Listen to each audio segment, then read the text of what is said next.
Hey everyone, welcome back. You know clearly you're all about leveling up in life, and today we're going to deep dive into that very thing, how to invest in yourself. It's really a hot topic. It is. So we found this awesome source that's got like 15 ways to do it, super motivational. Okay. And our mission today is to really break it down, get to the good stuff, and figure out how to actually use these ideas. Yeah, love that.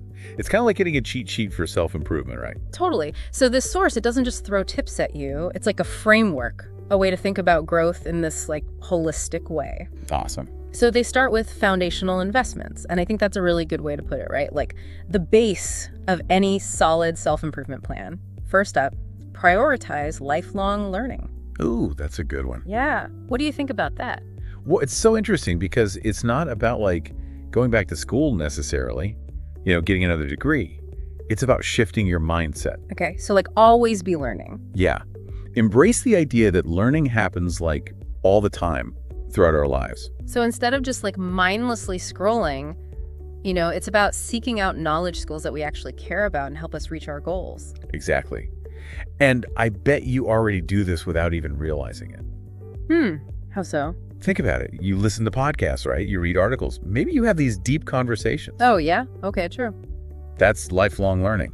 But how do we make it more intentional? I mean, there's just so much information out there. It's easy to get overwhelmed. Right. You need a strategy. Okay, so what do you suggest? Instead of like randomly browsing the internet, pick a lane, right? Focus on something specific you want to learn more about. Maybe it's a skill for your job, a hobby you've always wanted to try, or even just like diving deeper into something you're already passionate about. Right. Okay, so pick a lane and go deep. Got it. So what's the next foundational investment? Build healthy habits. This is all about recognizing that small changes done consistently can make a huge difference. Yeah, I've heard that before. It's not about like crazy overhauls. It's about making changes that actually stick. Exactly. It's like compound interest. Little by little, it adds up to something big. Okay, so what kind of habits are we talking about specifically? Well, the big three are exercise, nutrition, and sleep. Those are the pillars. Okay, but those are pretty big categories. Any tips on how to actually like implement those habits? Yeah, for sure. Don't try to do everything at once. Focus on one small change at a time. Like instead of aiming for an hour at the gym, start with 15 minutes of walking a few times a week. Okay, that's doable. What about food? I love to cook, but takeout is just so easy. Totally get it. Instead of cutting out takeout completely, maybe try cooking at home a few more nights a week. Start with simple, healthy recipes, and build from there. Okay, small changes, big impact. I like it. Now sleep. I know I don't get enough, but life is just so busy. I hear you, we're all busy. But sleep is not a luxury. It's essential.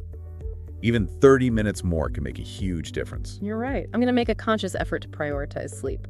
Okay, what's next? Master time management. All about being intentional with how we spend our time. Ugh. Everyone struggles with this, right?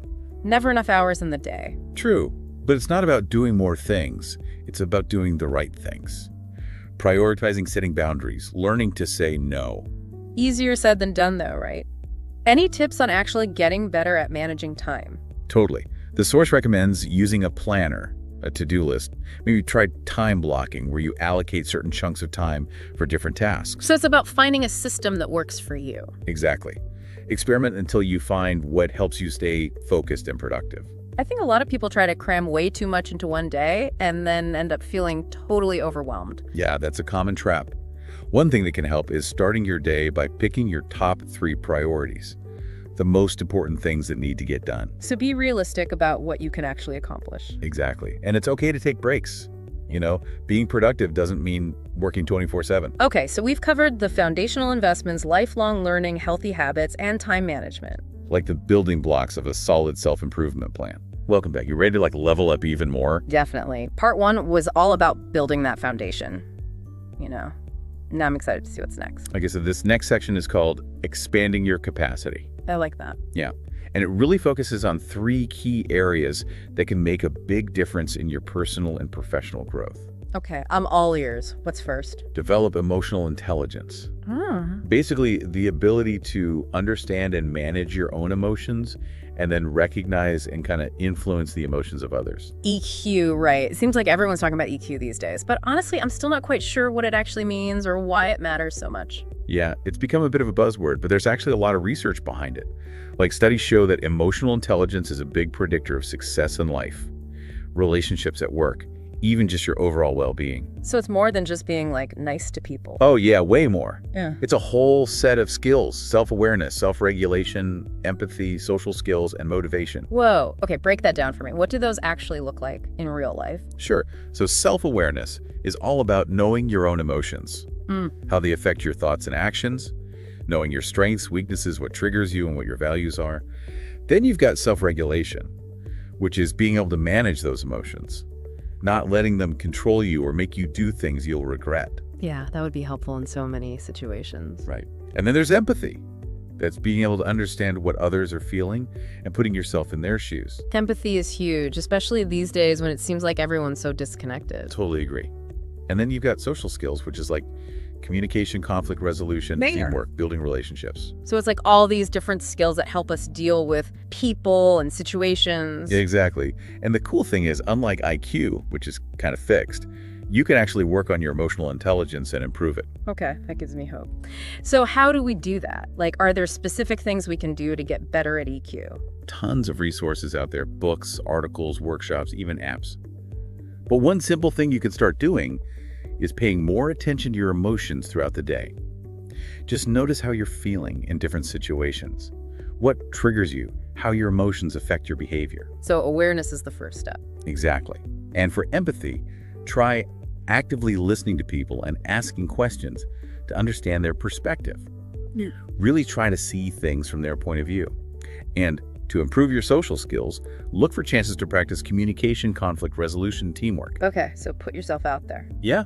Volunteer, join a club, take a class, anything that gets you interacting with people in a positive way. Love it. All right, what's next on this list of expanding our capacity? Network, like a pro. This one emphasizes building those strong, meaningful connections with others. Okay, I'm a bit of an introvert, so networking can feel a bit awkward for me. Like, I'm not really into the whole schmoozing thing. I hear you, networking can get a bad rap, but it doesn't have to be about using people or being fake. It's about building genuine relationships that are based on respect and shared interest. So how do you actually build those kinds of connections? Like, how do you get past the small talk? Well, first, try to shift your mindset. Instead of thinking of it as a chore, think of it as a chance to meet interesting people, learn new things, broaden your horizons. Okay, focus on the positive. So what are some practical things people can do? Definitely. Start by identifying people you admire or who work in fields you're interested in. Reach out to them maybe for a coffee chat. Ask about their work. Share your own interests. Don't be afraid to ask for advice or mentorship. Okay, so be proactive, take the initiative. Right, and go to industry events, conferences, workshops. Not just to learn, but to connect with people who share your passions. Join online groups related to your interests. So it's all about putting yourself out there and nurturing those relationships over time. Exactly. And the more you do it, the easier it gets. Plus, a strong network can open up so many doors, opportunities you never even knew existed. Okay, I'm starting to see the value in that. What's the third thing we can do to expand our capacity? This one's called Start a Side Hustle. And it's all about turning your passion into a project that can even make you some money and also fuel your personal growth. Ooh, side hustles are so hot right now. But is it really for everyone? It's not about following a trend. It's about exploring your interests, learning new skills, and maybe creating something valuable that you can share with the world. So it's not just about the money, it's about personal fulfillment too. Exactly. It gives you a chance to experiment, learn by doing, pursue your passions without having to quit your day job. Okay, so what are some side hustles people are doing these days? So many possibilities. Some people write, some create online courses or coaching programs, some sell handmade stuff on Etsy. Others offer freelance services like web design, photography. Wow, that's a lot of variety. How do you even begin? It seems kind of daunting. First step is figure out what you're good at and what you enjoy doing. What problems can you solve for other people? So brainstorm ideas and then figure out how to turn them into something real. Exactly. Start small, experiment, and see what feels right. You might surprise yourself with what you discover about yourself and what you're capable of. This is really making me think. So we've covered 3 ways to expand our capacity: developing emotional intelligence networking and starting a side hustle. Yeah. And these are all about investing in yourself, giving you the skills, mindset, and connections to achieve your goals. I love it. But to be honest, thinking about all this self-improvement can feel a bit overwhelming at times. That's totally understandable. Just remember, self-improvement is a journey, not a destination. Okay, so no need to rush it. Exactly. It's about progress, not perfection. Small steps, big impact. So what's next on our self-investment journey? Well, this source emphasizes the importance of both financial and mental well-being. Yeah, that makes sense. It's hard to focus on anything else if you're stressed about money or struggling mentally. Right. These two areas are really connected. Investing in one can have a positive effect on the other. Okay, let's dive into that. All right, so we're back and ready to wrap things up with what I think is a really important piece of this whole self-investment puzzle. Yeah, this last section really brings it all together, It does. Financial and mental well-being. I mean, you can't really focus on growing if you're constantly stressed about money or struggling with your mental health, right? Absolutely. This source really emphasizes that it's not just about skills and ambitions, but also about taking care of yourself financially and mentally. Makes total sense. So let's start with learn financial literacy. Honestly, this is one of those things that I kind of dread. Yeah, I get it. I'm not great with numbers, and the whole finance world can feel really intimidating. It can be. Yeah. But you don't have to be a Wall Street expert to manage your money well. Yeah. It's about understanding the basics so you can make good decisions about budgeting, saving, investing, all that stuff. So it's about empowerment, basically. Exactly. And there's so many resources out there to help you learn: books, websites, courses, even financial advisors. Find what works for you and just take it one step at a time. Okay, so what are some of the most important things people should focus on? Well, I think creating a budget is a great starting point. Track your income and expenses, see where your money's going.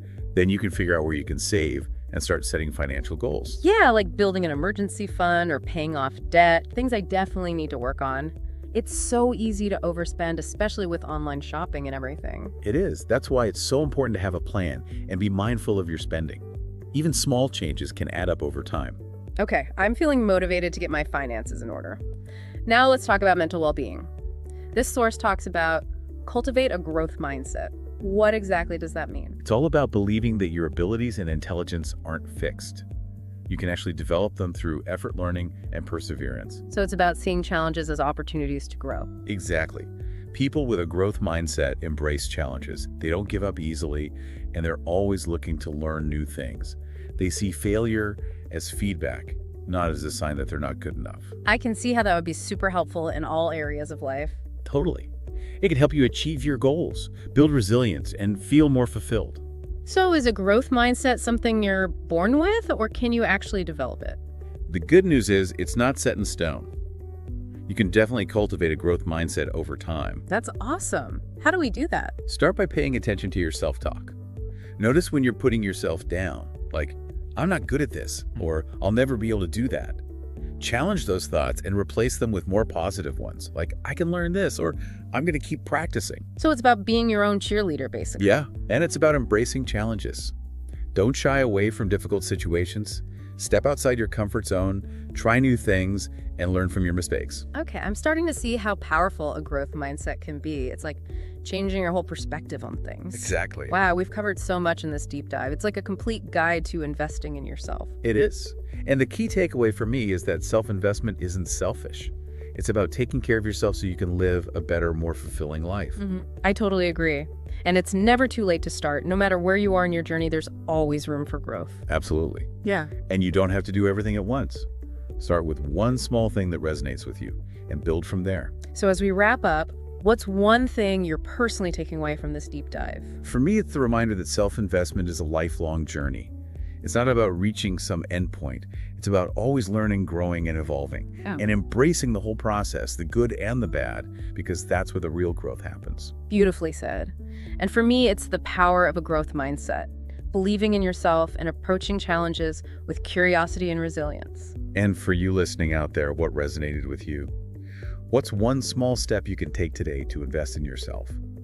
Remember, even the smallest actions can make a big difference over time. Thanks for joining us for this deep dive into the 15 ways to invest in yourself. We hope you found it helpful and inspiring. Keep learning, keep growing, and keep investing in the most important person in your life, you.